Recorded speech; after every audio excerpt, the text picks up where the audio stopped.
So, Delphox got released as well as a Shadow Pokemon. Today we're going to take a look at what this Pokemon can do. And today we're also going to have here battles actually not on my account. I had to do some battles on my girlfriend's account because I tried to play Delphox and I just couldn't find anything that would work with it. And so I tried now on my girlfriend's account a different team, which we have here right now. We both got basically the same grunt with the Delphox, like the Fennekin Shadow on it. Of course, it's going to be the fire grunts that have those.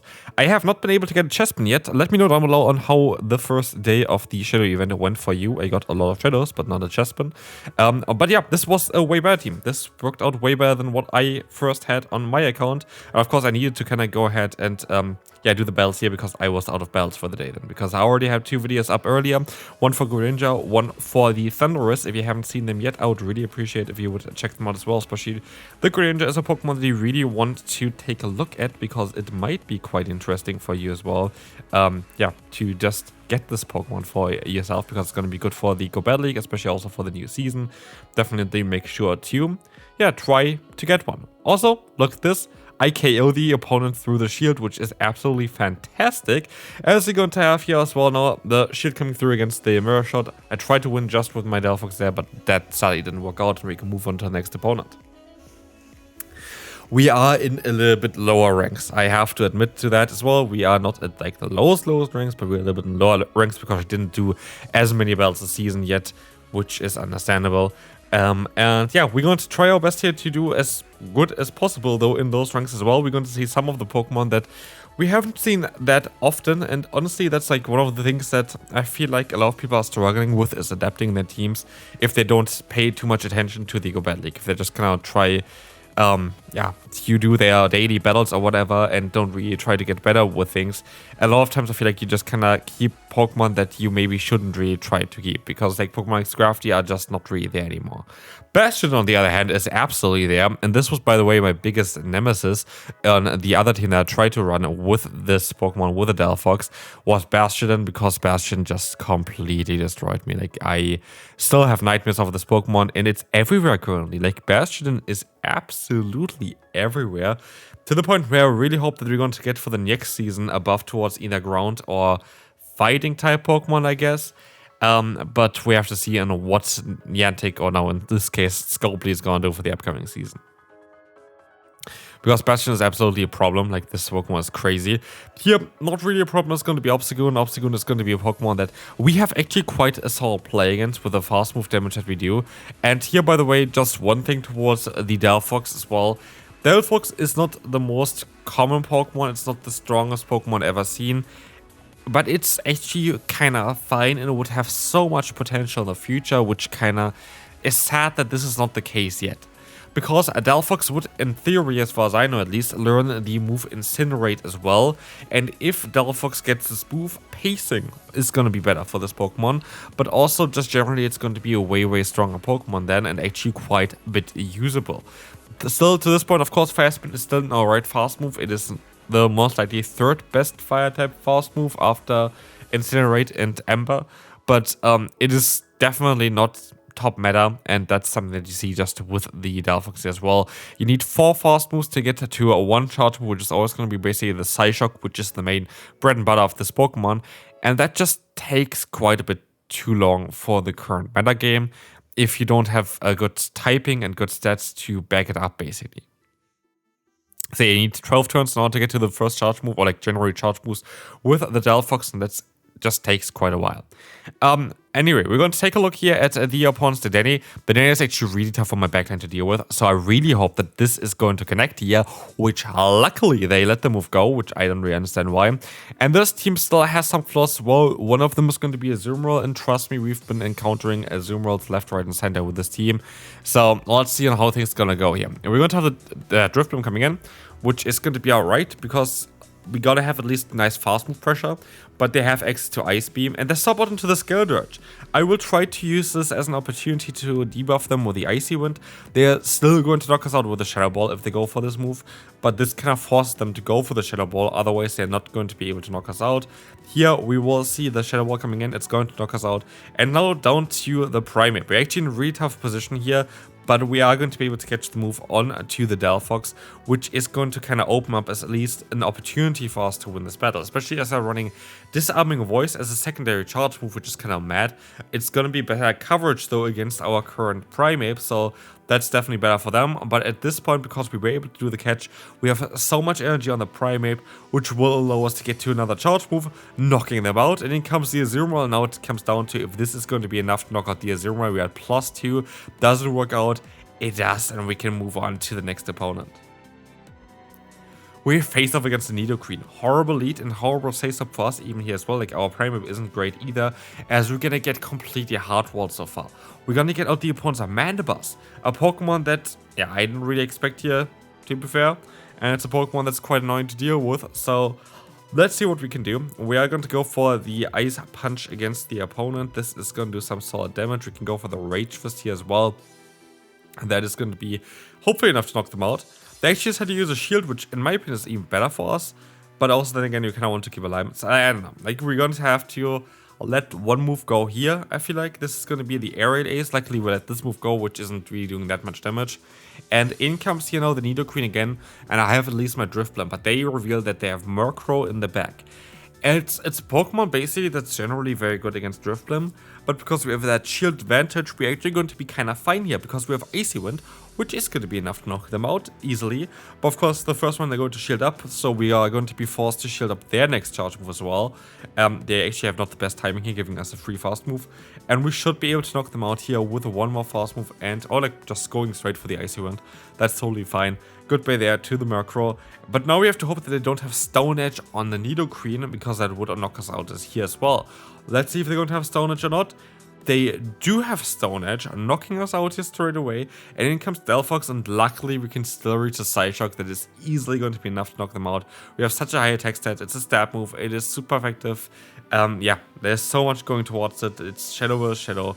Like, you kind of just do so much damage here with a Psyshock on this Pokemon. Okay, Bronzong is actually a fantastic lead, and they swap out here into their Bastion because they know, okay, that's not really going to work out for us. That is absolutely not going to work out for us. But what we can do here is we can go ahead and go for the bait, which is perfect. This is going to allow us to go for the full farm run, hopefully afterwards, as we have now our attack boosted. That would be kind of great. We will see here the Stone Edge coming in, and we can try our best to go for the full farm run, which works out beautifully. And now we have, yeah, a ton we can do here. We're going to have the Bronzong coming in against us. And we're just going to go for a charge move here to try tweaking them up a little bit. And we swap out now into our Delphox, which is going to be okay here. We're going to have the shield coming up there. So we're going to have still shield on both sides, basically, as we have a charge move coming in. It is going to be the Blast Burn coming through from us. It is not going to connect, but this time around it will be connecting against the opponent's gravity. This is going to do a ton of damage, not enough to knock them out, but enough to put them into farmland range, and with that we are going to be able to win the battle. So next up we're going to be up against Jamie Joe 01, what a name. We're going to have Bastion in the lead. Okay, how do you deal with this Pokemon? This is still going to be a big issue. This is actually one of the biggest issues on why Delphox is not really that worth it right now as well. Like, of course, this is a showcase for a Pokemon that is not really highly ranked on PvPoke for good reasons. But against a Pokemon like Bastion, we have to kind of stay in here and sacrifice our Delphox, because anything else it just doesn't work. Like, truth be told, it just doesn't work. We need to kind of keep alignment and keep our Primeape alive. Primeape is kind of the most important Pokemon of the team because it's the only real answer to Bastion. And so here we're going to go up against the opponent's Jellicent. I can shield up a Shadow Ball, and I try my best to go for the full farm run, which does work out quite well actually. And while they're very likely going to go into the Bastion, we're at least now going to have some nice hard-hitting damage coming in, with Shadow Ball connecting, doing a tremendous amount of damage, but I can't stop out in time, which is alright. At the end of the day, you can't always do that. We will see here that there's going to be the Surge coming in and knocking us out, allowing us still to get some energy advantage here with our Primeape. They reveal the Stunfisk on the back, and I know already at this point, there is no way I am going to be able to win this battle. There's no way, they should just be able to win this guaranteed. Like, the way things are currently, I don't really see on how we are going to be able to win this. So, yeah, what I didn't realize though until literally at the end of this one is that the opponent is actually running the fast move of Mudshot, which means they're not generating energy as fast as you do with Thundershock, and this is allowing us now to actually get to another move here, and we actually were able to still knock them out thanks to the bait there, thanks to the boost there, thanks to the opponent playing ideal. Okay, Deoxys defense. A Pokemon that I only recently showcased in the Open Ultra League. It's a Pokemon that was absolutely fantastic over so many seasons, and then got nerfed like to the ground where like you don't really want to run it anymore. So yeah, it's kind of unfortunate. It is what it is. As you're gonna see here, we're going to have the Azumarill coming in. This is going to be, again, I said earlier, like Azumarill is basically on every single team here right now. It's kind of wild. We are going to have here the swap out into the Drifloon, and in comes as well here now the opponent's Umbreon, which is going to be just making it all prolonging quite a bit. This matchup is just going to take no ages, and we have to, of course, kind of sacrifice our Drifloon in the meantime as well, because, yeah, Drifloon is not going to come out of this matchup alive there at all, because they do super effective damage. Like, the only thing that we can do is go for the Icy Wind, which barely is going to touch the Umbreon. So, yeah, like, there's not really a lot that otherwise is going to happen here. So, goodbye, Drifloon. You did a great job. Actually, still survive, and maybe we can still keep it for later on, because we swap out into the Primeape, and they have to stay in here, which is kind of interesting. I can let the move go, because they're debuffed as well from the Icy Wind. But Psychic actually going to connect, and it does some solid amount of damage, like, nothing crazy.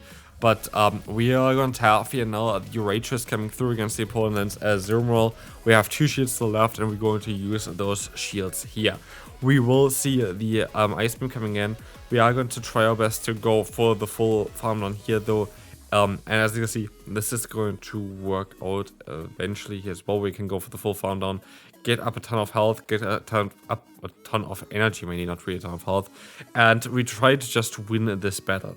We saw already earlier this Umbreon there, and now we're going to be able to see it here again as well, where we're going to be able to go for the Rage Fist, get the shield, and I'm just going to try to go for like anything else afterwards and see on how things going to be. This is going to be now the Rage Fist coming through, going to knock them out with the fast moves, and yeah, that's going to be it for this battle. So, next up we're going to have here for the final battle actually is Zygarde in the 50% form. This is interesting, like that is absolutely interesting. But as you can see here, we're going to have the Ice Punch, and with that the opponent Zygarde has kind of been forced to shield. Anything else is not going to work here. We're going to be able to let the move go here. It's going to be just a bulldoze, interesting. And we have another Ice Punch on the way, which is going to allow us here to knock out the opponent's the opponent's Zygarde there. By the way, for Zygarde, I'm curious on what they're going to do for the Go tour. Let me know down below what you think is going to be happening. It has not really been announced at all, really. But here we're actually going to be able to actually align for the first time, I think, our Delphox onto a Steel-type Pokemon, which is kind of perfect, and we're going to do so much damage here, which is even better. The support here, and we're going to see actually a Pokemon that we don't ever see in the Go Bad League. It's going to be Seismitoad. Seismitoad is not bad at all, by the way. Seismitoad is a Pokemon that even has some potential for the future.